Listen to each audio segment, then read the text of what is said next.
Since I was well into the section on cessation of suffering in Luangpo Sumedho's Four Noble Truths, I will continue on that, and then next week we'll get back into cessation of suffering in the life of the Buddha.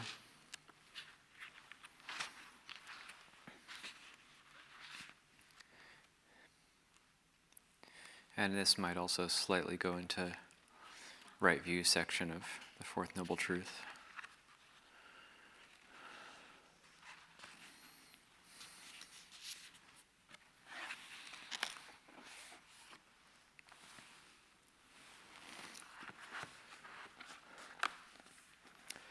Allowing things to arise. Before you can let things go, you have to admit them into full consciousness. In meditation, our aim is to skillfully allow the subconscious to arise into consciousness. All the despair, fears, anguish, suppression, and anger is allowed to become conscious. There is a tendency in people to hold to very high-minded ideals. We can become very disappointed in ourselves because sometimes we feel we are not as good as we should be, or we should not feel angry, all the shoulds and shouldn'ts. Then we create the desire to get rid of the bad things, and this desire has a righteous quality. It seems right to get rid of bad thoughts, anger, and jealousy, because a good person should not be like that. Thus, we create guilt. In reflecting on this, we bring into consciousness the desire to become this ideal and the desire to get rid of these bad things. And by doing that, we can let go. So that rather than becoming the perfect person, you let go of that desire. What is left is the pure mind. There is no need to become the perfect person because the pure mind is where the perfect people arise and cease. Cessation is easy to understand on an intellectual level, but to realize it may be quite difficult because this entails abiding with what we think we cannot bear. For example, when I first started meditating, I had the idea that meditation would make me kinder and happier, and that I was expecting to experience blissful mind states. But during the first 2 months, I never felt so much hatred and anger in my life. I thought, this is terrible. Meditation has made me worse. But then I contemplated why there was so much hatred and aversion coming up, and I realized that much of my life had been an attempt to run away from all that. I used to be a compulsive reader. I would have to take books with me wherever I went. Anytime fear or aversion started creeping in, I would whip out my book and read. Or I would smoke or munch on snacks. I had an image of myself as being a kind person that did not hate people, so any hint of aversion or hatred was repressed. This is why during the first few months as a monk, I was so desperate for things to do. I was trying to seek something to distract myself with because I had started to remember in meditation all the things I deliberately tried to forget. Memories from childhood and adolescence kept coming up in my mind. Then this anger and hatred became so conscious, it just seemed to overwhelm me. But something in me began to recognize that I had to bear with this, so I did stick it out. All the hatred and anger that had been suppressed in 30 years of living rose to its peak at this time, and it burned itself out and ceased through meditation. It was a process of purification.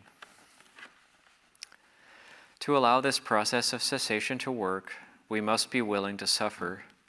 This is why I stress the importance of patience. We have to open our minds to suffering because it is in embracing suffering that suffering ceases. When we find that we are suffering, physically or mentally, then we go to the actual suffering that is present. We open completely to it, welcome it, concentrate on it, allowing it to be what it is. That means we must be patient and bear with the unpleasantness of that particular condition. We have to endure boredom, despair, doubt, and fear in order to understand that they cease rather than running away from them. As long as we do not allow things to cease, we just create new karma that just reinforces our habits. When something arises, we grasp it and proliferate around it, and this complicates everything. Then these things will be repeated and repeated throughout our lives. We cannot go around following our desires and fears and expect to realize peace. We contemplate fear and desire so that these do not delude us anymore. We have to know what is deluding us before we can let it go. Desire and fear are to be known as impermanent, unsatisfactory, and not self. They are seen and penetrated so that suffering can burn itself away. This is very important here to differentiate between cessation and annihilation. The desire that comes into the mind to get rid of something, that's annihilation. Cessation is the natural ending of any condition that has arisen. So it is not desire. It is not something that we create in the mind, but it is the end of that which began, the death of that which is born. Therefore, cessation is not a self. It does not come about from a sense of, I have to get rid of things. But when we allow that which has arisen to cease, to do that, one has to abandon craving, let it go. It does not mean rejecting or throwing away, but abandoning means letting go of it. Then, when it has ceased, you experience nirodha, cessation, emptiness, non-attachment. Nirodha is another word for nibbana. When you have let something go and allowed it to cease, then what is left is peace. You can experience that peace through your own meditation. When you've let desire end in your own mind, that which is left over is very peaceful. That is true peacefulness, the deathless. When you really know that as it is, you realize nirodha satcha, the truth of cessation, in which there's no self, but there's still alertness and clarity. The real meaning of bliss is that peaceful, transcendent consciousness. If we don't allow cessation, then we tend to operate from assumptions we make about ourselves without even knowing what we are doing. Sometimes it's not until we start meditating that we begin to realize how in our lives so much fear and lack of confidence come from childhood experiences. I remember when I was a little boy, I had a very good friend who turned on me and rejected me. I was very distraught for months after that. It left an indelible impression on my mind. Then I realized through meditation just how much a little incident like that had affected my future relationships with others. I always had a tremendous fear of rejection. I never even thought of it until that particular memory kept rising up into my consciousness during meditation. The rational mind knows that it is ridiculous to go around thinking about the tragedies of childhood. But if they keep coming up into consciousness when you are middle-aged, maybe they are trying to tell you something about assumptions that were formed when you were a child. When you begin to feel memories or obsessive fears coming up in meditation, rather than becoming frustrated or upset by them, see them as something to be accepted into consciousness so that you can let them go. You can arrange your daily life so that you never have to look at these things. Then the conditions for them to actually arise are minimal. You can dedicate yourself to a lot of important causes and keep busy. Then these anxieties and nameless fears never become conscious. But what happens when you let go? The desire or obsession moves, and it moves to cessation. It ends. Then you have the insight that there is the cessation of desire. So the third aspect of the third noble truth is cessation has been realized. Realization.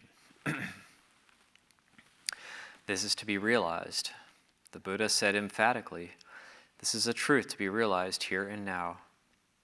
We do not have to wait until we die to find out if it's all true.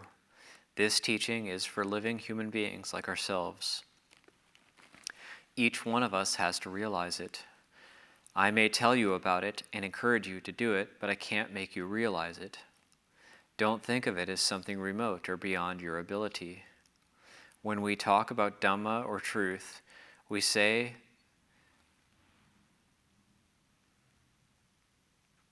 that it is here and now and something we can see for ourselves. We can turn to it. We can incline toward the truth. We can pay attention to the way it is, here and now, at this time and this place. That's mindfulness, being alert and bringing attention to the way it is. Through mindfulness, we investigate the sense of self, this sense of me and mine, my body, my feelings, my memories, my thoughts, my views, my opinions, my house, my car, and so on. My tendency was self-disparagement, so, for example, with the thought, I am Sumedho, I'd think of myself in negative terms, I'm no good.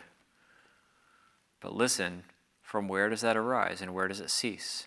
Or, I'm really better than you, I'm more highly attained. I've been living the holy life for a long time, so I must be better than any of you. Where does that arise and cease? When there is arrogance, conceit, or self-disparagement, whatever it is, examine it, listen inwardly. I am, ... Be aware and attentive to the space before you think it. Then think it and notice the space that follows.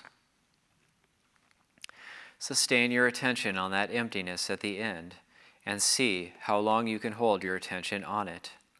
See if you can hear a kind of ringing sound in the mind, the sound of silence, the primordial sound. When you concentrate your attention on that, you can reflect, is there any sense of self? You see that when you're really empty, when there's just clarity, alertness, and attention, there's no self. There's no sense of me and mine. So I go to that empty state and I contemplate Dhamma. I think, this is just as it is. This body here is just this way. I can give it a name or not, but right now, it's just this way. It's not Sumedho. There's no Buddhist monk in the emptiness. Buddhist monk is merely a convention, appropriate to time and place. When people praise you and say, how wonderful, you can know it as someone giving praise without taking it personally. You know there's no Buddhist monk there. It's just suchness. It's just this way. If I want Amaravati to be a successful place and it is a great success, I'm happy. But if it all fails, if no one is interested, we can't pay the electricity bill and everything falls apart. Failure. But really, there's no Amaravati. The idea of a person who is a Buddhist monk or a place called Amaravati, these are only conventions, not ultimate realities. Right now it's just this way, just the way it's supposed to be. One doesn't carry the burden of such a place on one's shoulders because one sees it as it really is, and there's no person to be involved in it.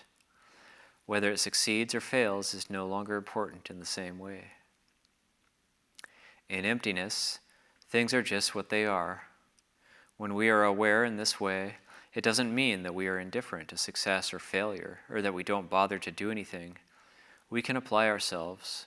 We know what we can do. We know what has to be done, and we can do it in the right way. Then everything becomes Dhamma, the way it is. We do things because that is the right thing to be doing at this time and in this place, rather than out of a sense of personal ambition or fear of failure. The path to cessation of suffering is the path of perfection. Perfection can be a rather daunting word because we feel very imperfect. As personalities, we wonder how we can dare to even entertain the possibility of being perfect. Human perfection is something no one ever talks about. It doesn't seem at all possible to think of perfection in regard to being human. But an arhat is simply a human being who has perfected life, someone who has learned everything there is to learn through the basic law. All that is subject to arising is subject to ceasing. An arhat does not need to know everything about everything. It is only necessary to know and fully understand this law. We use Buddha's wisdom to contemplate Dhamma, the way things are. We take refuge in the Sankhara, that which is doing good and refraining from doing evil. Sangha is one thing, a community. It's not a group or of individual personalities or different characters. The sense of being an individual person or a man or a woman is no longer important to us. This sense of Sangha is realized as a refuge. There is that unity so that even though the manifestations are all individual, our realization is the same. Through being awake, alert, and no longer attached, we realize cessation and we abide in emptiness where we all merge. There's no person there. People may arise and cease in the emptiness, but there's no person. There's just clarity, awareness, peacefulness, and purity.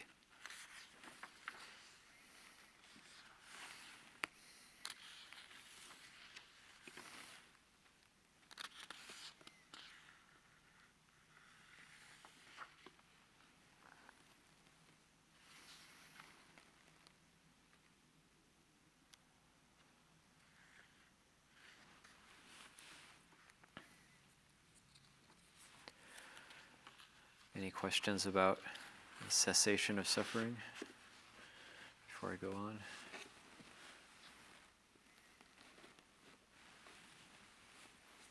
I just thought it was really nice how he clarified the difference. I mean, it's quite simple and straightforward, but clarified the difference between cessation and annihilation. It's really, it's a very important kind of just how talent is so important and skillful. It's not a cessation, isn't a getting rid of. It's a allowing. It's allowed to, and that's settle. Yeah, and takes patience. May I ask a question? Are there any kind of signs that we're not allowing something to come into being? Signs that we're not allowing something to come into being.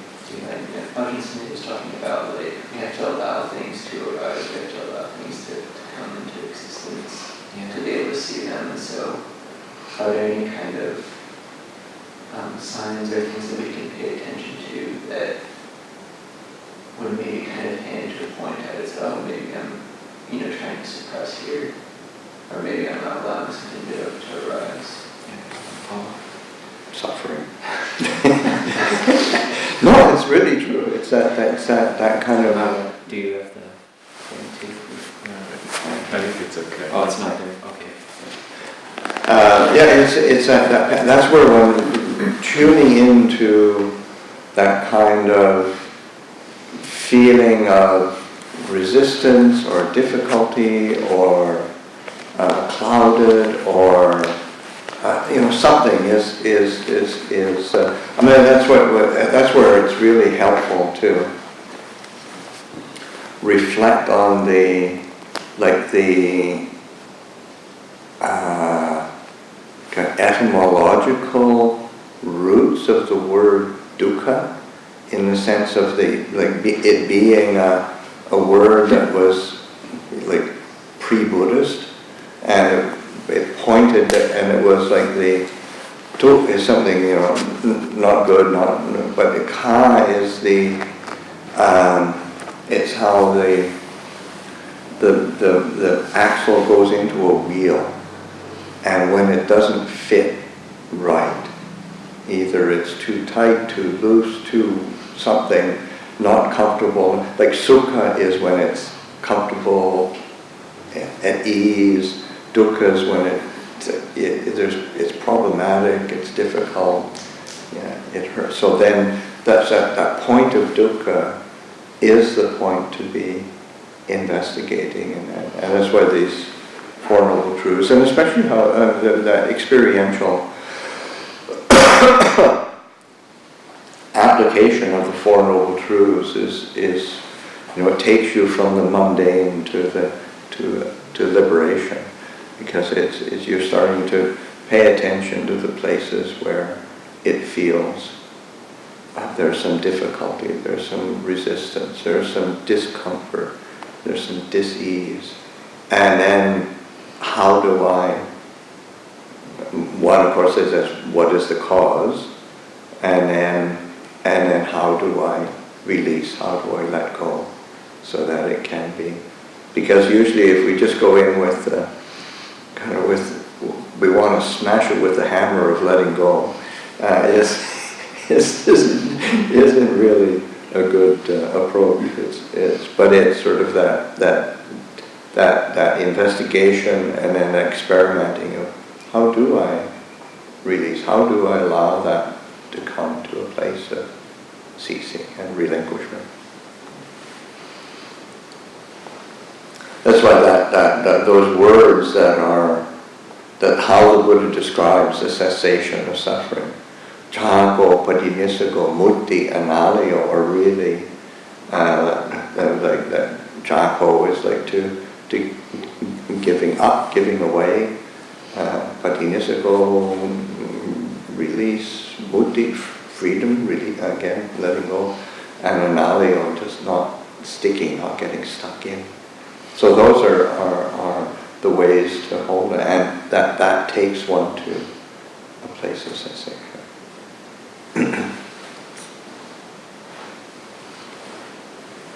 But it's that point of dukkha that is interesting, and which we all want to get away from. But just having both the willingness and the patience to investigate it and be with it, willing it, being willing to understand it. Can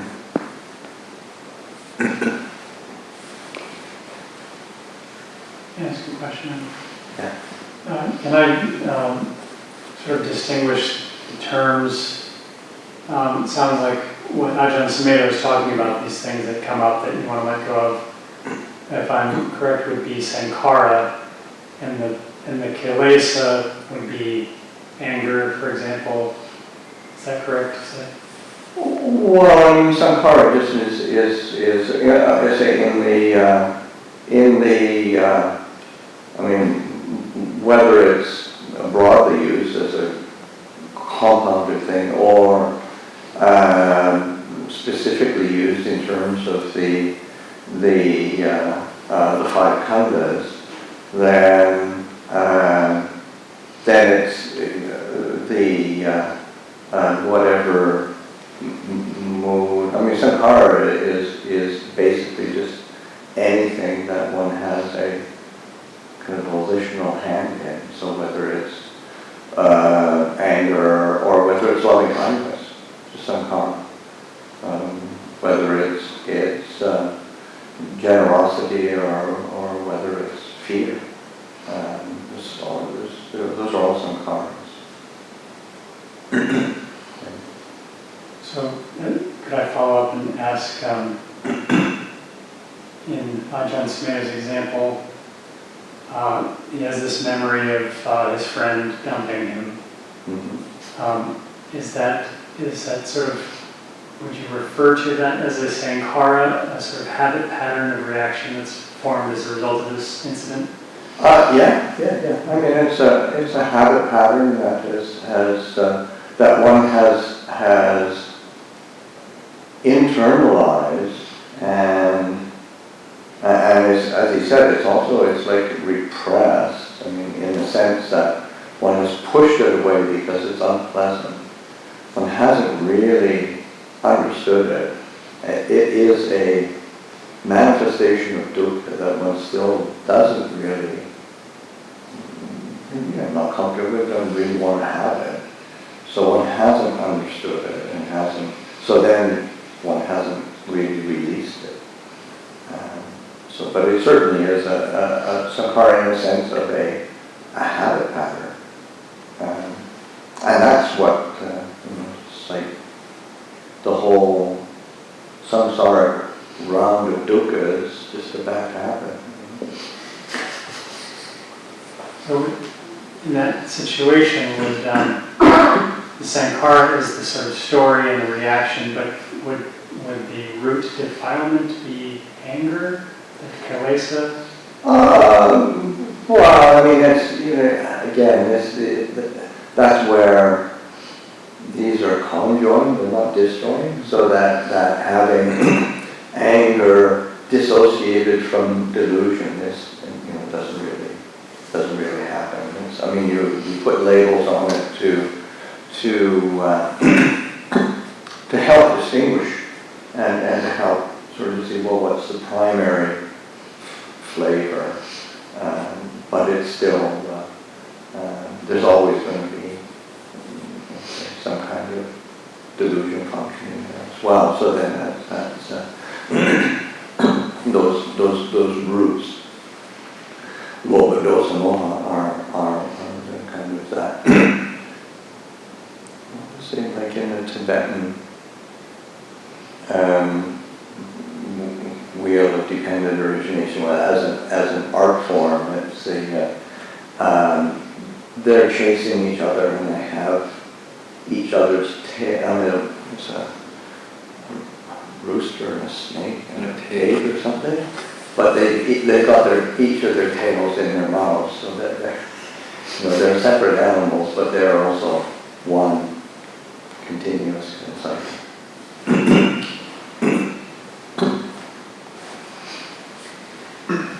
To kind of follow up, would you say that some sankharas have more or less like quality of being defiled? Like it's a kind of vibration. You just mentioned the word flavor. Like it's a kind of. Well, not necessarily in the sense that because also, so like non-greed, non-hatred, non-delusion, Right. are also. So they would have less of that flavor. But they would, the flavor is quite different, which is exactly why we'll say that's an experiential teaching as opposed to a say doctrinal or theoretical. So it's kind of the follow-up. So then you would identify kilesa by like the flavor or the vibration of the sankhara arising.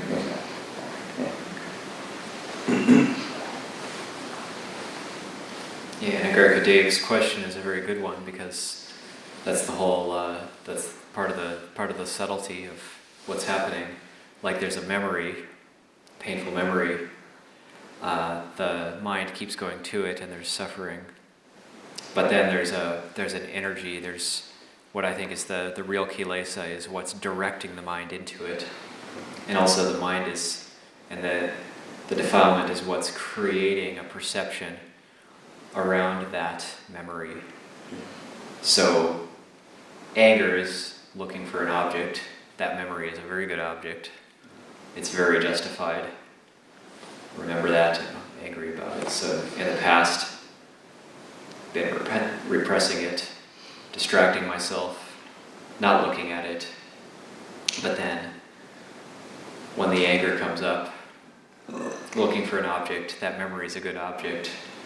And then it's like, oh, it's like being relived. What's going on there?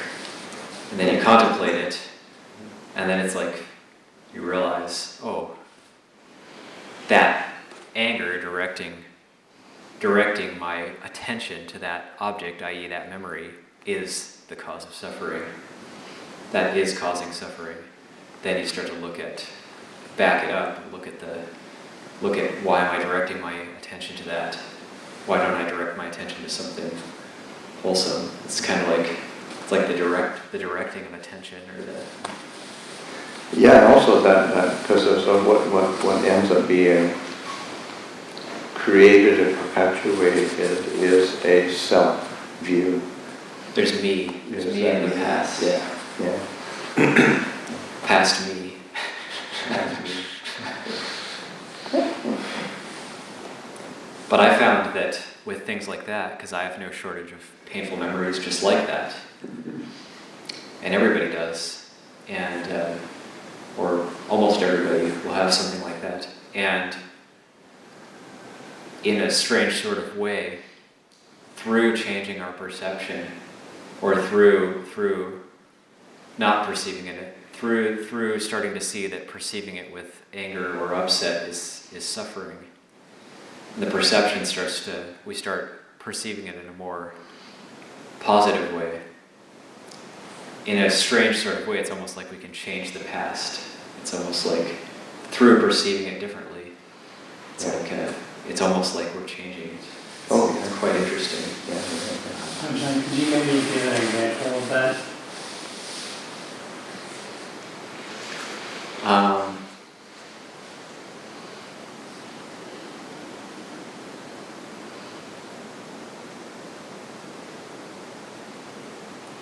Yeah, maybe a personal example. So like when I used to look at pictures of myself from the past or as a teenager, I would say like, I would see myself with kind of irritation or frustration or anger. And now when I look at pictures of myself, like a lot of kind of metta comes up, compassion. It's a totally different reaction.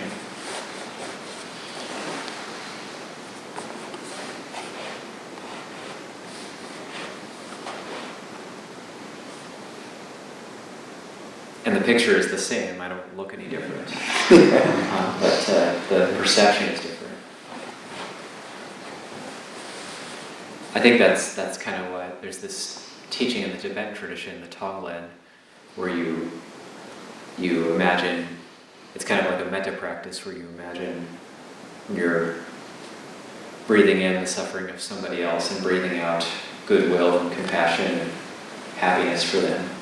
But when you do that practice, you're supposed to do it for yourself first, but not just for yourself. You're supposed to do it for yourself in the past. So you imagine yourself in the past, and you actually imagine taking on the suffering of yourself in the past and giving happiness to yourself in the past. So you're taking yourself, an image of yourself in the past, as an object of metta.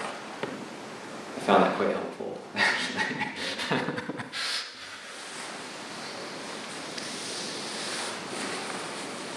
Because it is kind of like another person.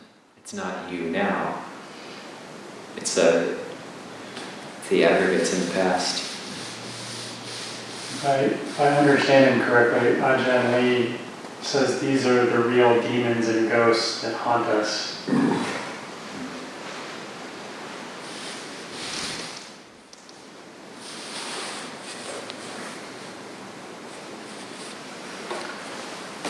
Like in that process is like changing the narrative that also plays a role, like in the example of being rejected by somebody in the past, like bringing up, like trying to imagine what they were feeling, because what they were doing was pretty clearly an expression of suffering, and that was like shift it from feeling the pain of the rejection to maybe even having compassion for their difficulties.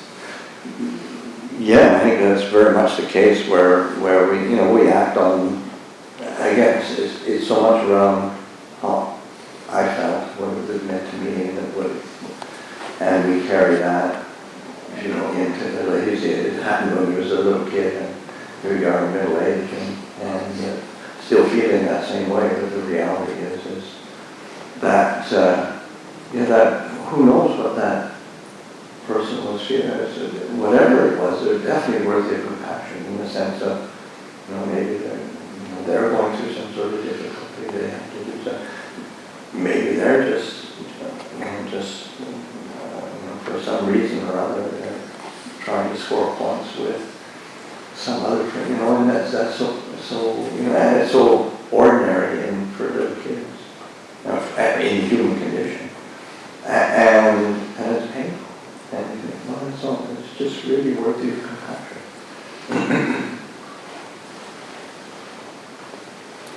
Or I was thinking like maybe like telling yourself like, well, they were 5.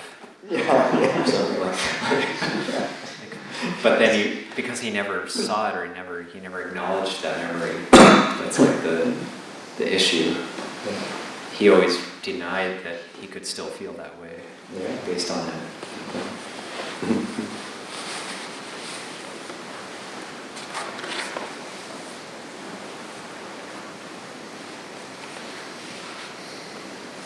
Okay, we'll just go a little bit into right view.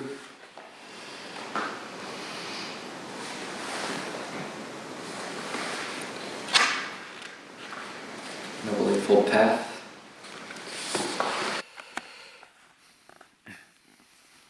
The second aspect of the Fourth Noble Truth is this path should be developed. The final insight into arhatship is this path has been fully developed. The Noble Eightfold Path is presented in a sequence beginning with right or perfect understanding, samaditthi. It goes to right or perfect intention or aspiration, sammasankappa. These first two elements of the path are grouped together as wisdom, panya. Moral commitment, sila, flows from panya. This covers right speech, right action, and right livelihood. Also referred to as perfect speech, perfect action, and perfect livelihood, samma vaca, samma kammanta, samma ajiva. Then we have right effort, right mindfulness, and right concentration. Samma vayama, samma sati, and samma samadhi, which flow naturally from sila. These last three provide emotional balance. They are about the heart that is liberated from self-view and from selfishness. With right effort, right mindfulness, and right concentration, the heart is pure, free from taints and defilements. When the heart is pure, the mind is peaceful. Wisdom, panya, or right understanding, and right aspiration come from a pure heart. This takes us back to where we started. These, then, are the elements of the Noble Eightfold Path, grouped in three sections. 1. Wisdom, panya. Right understanding, samaditthi. Right aspiration, sammasankappa. 2. Morality, sila. Is right speech, samma vaca. Right action, samma kammanta. Right livelihood, samma ajiva. Concentration, samadhi, is right effort, samma vayama. Right mindfulness, which is samma sati. Right concentration, samma samadhi. The fact that we list them in order does not mean that they happen in a linear way, in sequence. They arise together. We may talk about the Eightfold Path and say, first you have right understanding, then you have right aspiration, then, and so on. But actually, presented in this way, it simply teaches us to reflect upon the importance of taking responsibility for what we say and do in our lives. Right understanding. First element of the Eightfold Path is right understanding, which arises through insights into the first three noble truths. If you have these insights, then there is perfect understanding of Dhamma, the understanding that all that is subject to arising is subject to ceasing. It's as simple as that. You do not have to spend much time reading all that is subject to arising is subject to ceasing to understand the words. But it takes quite a while for most of us to really know what the words mean in a profound way, rather than just through cerebral understanding. To use modern colloquial English, insight is really gut knowledge. It's not just from ideas. It's no longer, I think I know, or, oh yes, that seems reasonable, sensible. I agree with that, I like that thought. That kind of understanding is still from the brain, whereas insight knowledge is profound. It is really known, and doubt is no longer a problem. This deep understanding comes from the previous 9 insights. So there is a sequence leading to right understanding of things as they are, namely that all that is subject to arising is subject to ceasing and is not self. With right understanding, you have given up the illusion of a self that is connected to mortal conditions. There is still the body, there are still feelings and thoughts, but they simply are what they are. There's no longer the belief that you are your body or your feelings or your thoughts. The emphasis is on things are what they are. We are not trying to say that things are not anything at all, or that they are not what they are. They are exactly what they are, and nothing more. But when we are ignorant, when we have not understood these truths, we tend to think things are more than what they are. We believe all kinds of things, and we create all kinds of problems around the conditions that we experience. So much of human anguish and despair comes from the added extra that is born of ignorance in the moment. It is sad to realize how the misery and anguish and despair of humanity is based upon delusion. The despair is empty and meaningless. When you see this, You begin to feel infinite compassion for all beings. How can you hate anyone or bear grudges or condemn anyone who is caught in this bond of ignorance? Everyone is influenced to do the things they do by their wrong views of things. As we meditate, we experience some tranquility, a measure of calm in which the mind has slowed down. When we look at something like a flower with a calm mind, we are looking at it as it is. When there is no grasping, nothing to gain or get rid of, then if what we see, hear, or experience through the senses is beautiful, it is truly beautiful. We are not criticizing it, comparing it, trying to possess or own it. We find delight and joy in the beauty around us because there is no need to make anything out of it. It is exactly what it is. Beauty reminds us of purity, truth, and ultimate beauty. When we should not see it as a lure to delude us. These flowers are here just to attract me, so I'll get deluded by them. That's the attitude of the old meditating grump. When we look at a member of the opposite sex with a pure heart, we appreciate the beauty without the desire for some kind of contact or possession. We can delight in the beauty of other people, both men and women, when there is no selfish interest or desire. There is honesty, things are as they are. This is what we mean by liberation, or vimutti in Pali. We are liberated from those bonds that distort and corrupt the beauty around us, such as the bodies we have. However, our minds can get so corrupt and negative and depressed and obsessed with things that we no longer see them as they are. If we don't have right understanding, we see everything through increasingly thick filters and veils. Right understanding is to be developed through reflection, using the Buddha's teaching. The Dhammacakkappavattana Sutta is a very interesting teaching to contemplate and use as a reference for reflection. We can also use other suttas from the Tipitaka, such as those dealing with paticca-samuppada, dependent origination. This is a fascinating teaching to reflect upon. If you can contemplate such teachings, you can see very clearly the difference between the way things are as a Dhamma and the point where we tend to create delusion out of the way things are. That is why we tend to establish full conscious awareness of things as they are. If there is knowledge of the Four Noble Truths, then there is Dhamma. With right understanding, everything is seen as Dhamma. For example, we are sitting here, this is Dhamma. We don't think of this body and mind as a personality with all its views and opinions and all the conditioned thoughts and reactions that we have acquired through ignorance. We reflect upon this moment now as, this is the way it is, this is Dhamma. We bring into mind the understanding that this physical formation is simply Dhamma. It is not self, it is not personal. Also, we see the sensitivity of this physical formation as Dhamma rather than taking it personally. I'm sensitive, or I'm not sensitive. You're not sensitive to me. Who is the most sensitive? Why do we feel pain? Why did God create pain? Why didn't He just create pleasure? Why is there so much misery and suffering in the world? It's unfair. People die and we have to separate from the people we love. The anguish is terrible. There's no Dhamma in that, is there? It's all self-view. Poor me. I don't like this. I don't want it to be this way. I want security, happiness, pleasure, and all the best of everything. It's not fair that my parents were not Arhants when I came into the world. It's not fair that they never elect Arhants to be Prime Minister of Britain. If everything were fair, they would elect Arhants to be Prime Minister.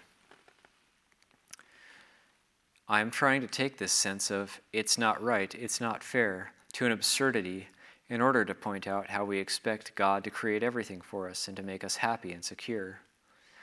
That is often what people think, even if they don't say so.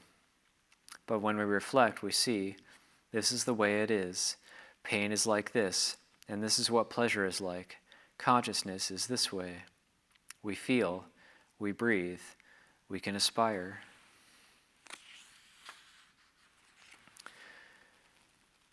When we reflect, we contemplate our own humanity as it is.